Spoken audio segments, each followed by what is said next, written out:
व्यासाय भवनाशाय श्रीशाय गुणराशये हृद्याय शुद्ध विद्याय मध्वाय च नमो नमः। चित्रैः पदैश्च गंभीरैः वाक्यैर्मानैरखण्डितैः गुरुभावं व्यञ्जयन्ति भातिश्री जयतीर्थवाक् पूज्याय राघवेन्द्राय सत्यधर्मरताय च भजतां कल्पवृक्षाय नमतां कामधेनवे वादे विजयशीलाय वरदाय वरार्थिनां वदान्यजनसिंहाय वरदेन्द्राय ते नमः। सुषमीन्द्र करात्योत्थम राघवेन्द्र गुरुप्रियं श्रीयतीन्द्र गुरुं वन्दे मौलरामार्चने रतं। सर्वेऽपि सुखिनः सन्तु सर्वे सन्तु निरामयाः सर्वे भद्राणि पश्यन्तु सर्वे सुगुणशालिनः। ಪುಣ್ಯಪಟ್ಟಣ ಪುನಾನಗರದಲ್ಲಿ ನೆರೆದಂತಹ ಸಮಸ್ತ ಸದ್ಭಕ್ತರಿಗೆ ಈ ಮೂಲಕವಾಗಿ ತಂತ್ರಜ್ಞಾನದ ಮೂಲಕವಾಗಿ ನಾವು ಸಂದೇಶವನ್ನ ಆರಾಧನಾ ಸಂದೇಶವನ್ನ ನೀಡ್ತಾ ಇದ್ದೇವೆ.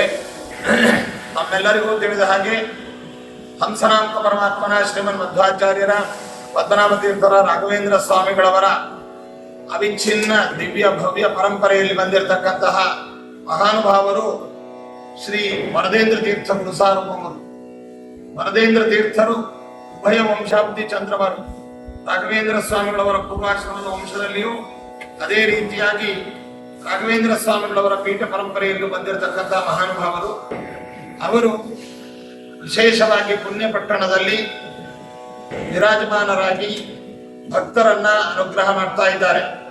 ರುದ್ರಾಂಶ ಸಂಭೂತರಾಗಿರ್ತಕ್ಕಂತಹ ವರದೇಂದ್ರ ಸ್ವಾಮಿಗಳವರು ಮಹಾ ತಪಸ್ವಿಗಳು, ಜ್ಞಾನಿಗಳು, ಷಟ್ಶಾಸ್ತ್ರಗಳಲ್ಲಿಯೂ ಕೂಡ ತಪಸ್ಪರ್ಶಿಯಾದಂತಹ ಪಾಂಡಿತ್ಯ ಉಳ್ಳವರಾದಂತಹ ಅವರು ಪೂರ್ವಾಶ್ರಮದಲ್ಲಿ ಬಲರಾಮಾಚಾರ್ಯರು ಎಂಬುದಾಗಿ ನಾಮಾಂಕಿತರಾಗಿರ್ತಕ್ಕಂಥವು.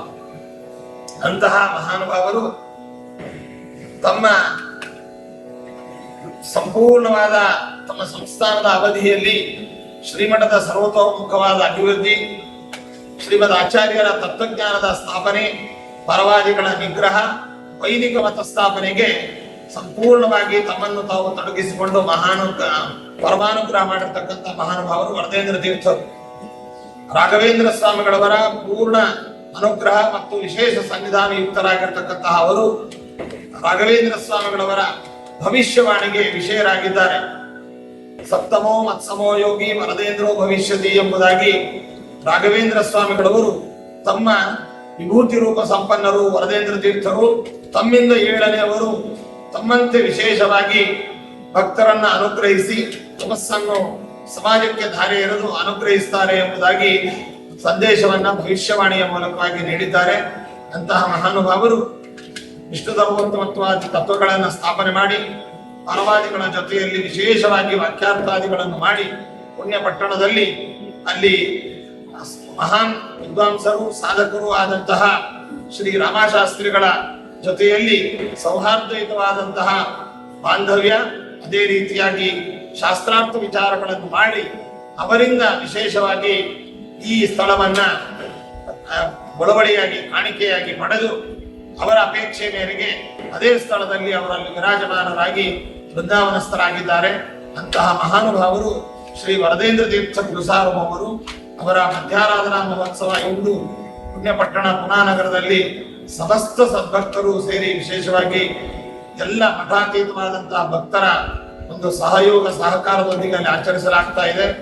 ಆ ಬೃಂದಾವನದ ಮೇಲೆ ಅವರು ಮಹಾ ತಪಸ್ವಿಗಳು, ಅದೇ ರೀತಿಯಾಗಿ ತುಂಬಾ ಜಾಗೃತವಾದಂತಹ ಸನ್ನಿಧಾನ ಇದ್ದದ್ದರಿಂದ ಭಕ್ತರಿಗೆ ಕೆಲವು ನಿಯಮಗಳನ್ನ ಪಾಲಿಸದೆ ಇದ್ದಂತಹ ಸಂದರ್ಭದಲ್ಲಿ ಬಹಳ ಒಂದು ರೀತಿಯಾದಂತಹ ಅಲ್ಲಿ ಆ ಉಗ್ರ ಸನ್ನಿಧಾನವನ್ನ ಶಾಂತಗೊಳಿಸಲಿಕ್ಕೆ ಪರಿವಾಯುಗುರುಗಳ ಪ್ರೇರಣಾನುಸಾರವಾಗಿ 70ರ ದಶಕದಲ್ಲಿ ನಮ್ಮ ಪರಮ ಪೂಜ್ಯ ಸುಜೇಂದ್ರ ತೀರ್ಥ ಶ್ರೀಪಾದಂಗಳವರು ಸ್ವಪ್ನ ಸೂಚನೆಯಂತೆ ಅಲ್ಲಿ ರಾಯರನ್ನ ವರದೇಂದ್ರ ತೀರ್ಥರ ಬೃಂದಾವನದ ಮೇಲೆ ಸ್ಥಾಪನೆ ಮಾಡಿರ್ತಕ್ಕಂಥದ್ದು ಕೂಡ ನಾವು ನೋಡಬಹುದಾಗಿದೆ. ಇಂತಹ ಸ್ಥಳದಲ್ಲಿ ಆರಾಧನಾ ನಿನ್ನೆ ಮತ್ತು ಇಂದು ಮತ್ತು ನಾಳೆ 3 ದಿನಗಳ ನಡೆಯಲಿದೆ. ಪ್ರತಿ ವರ್ಷದಂತೆ ನಾವು ಅಲ್ಲಿ ಸಂಸ್ಥಾನವನ್ನು ಕರೆದುಕೊಂಡು ಬಂದು ಅಲ್ಲಿ ಪೂಜಾರಾಧನೆಗಳನ್ನು ಮಾಡಿ ಮುದ್ರಾಧಾರಣೆ, ಅದೇ ರೀತಿಯಾಗಿ ವಿಶೇಷವಾದ ವರದೇಂದ್ರ ಸ್ವಾಮಿಗಳವರ ಗ್ರಂಥಗಳು, ಮಹಿಮೆ, ಉಪನ್ಯಾಸಗಳು ಮತ್ತೆ ಫಲಮಂತ್ರಾಕ್ಷತೆ ಇತ್ಯಾದಿಗಳನ್ನು ಭಕ್ತರಿಗೆ ನೀಡಬೇಕಾಗಿತ್ತು. ಅನಿವಾರ್ಯ ಕಾರಣದಿಂದ ಈ ಬಾರಿ ನಾವು ಅಲ್ಲಿಗೆ ಬರಲಿಕ್ಕೆ ಆಗಲಿಲ್ಲ. ಆದರೂ ಕೂಡ ನಾವು ಮಾನಸಿಕವಾಗಿ ಪುಣ್ಯಪಟ್ಟಣದಲ್ಲಿ ವರದೇಂದ್ರ ಸ್ವಾಮಿಗಳವರ ಪಾದದ ಸನ್ನಿಧಾನದಲ್ಲಿ ನಮ್ಮ ಮನಸ್ಸು ಆಸಕ್ತವಾಗಿದೆ.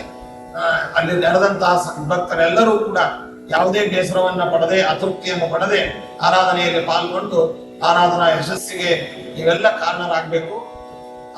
ಸಾಧ್ಯವಿದ್ರೆ ನಾಳೆ ದಿವಸ ನಾವು ಬೆಂಗಳೂರು ಮಹಾನಗರದಿಂದ ಅಲ್ಲಿಗೆ ಬಂದು ವರದೇಂದ್ರ ಸ್ವಾಮಿಗಳವರ ದರ್ಶನವನ್ನು ಪಡೆದು ನಮ್ಮೆಲ್ಲರಿಗೂ ಕೂಡ ಪ್ರಸಾದವನ್ನ ವಿನಿಯೋಗ ಮಾಡ್ತೀವಿ ಅಂತ ಹೇಳ್ತಾ ಎಲ್ಲರಿಗೂ ಶುಭವನ್ನು ಕೋರ್ತಾ ಇದ್ದೇವೆ.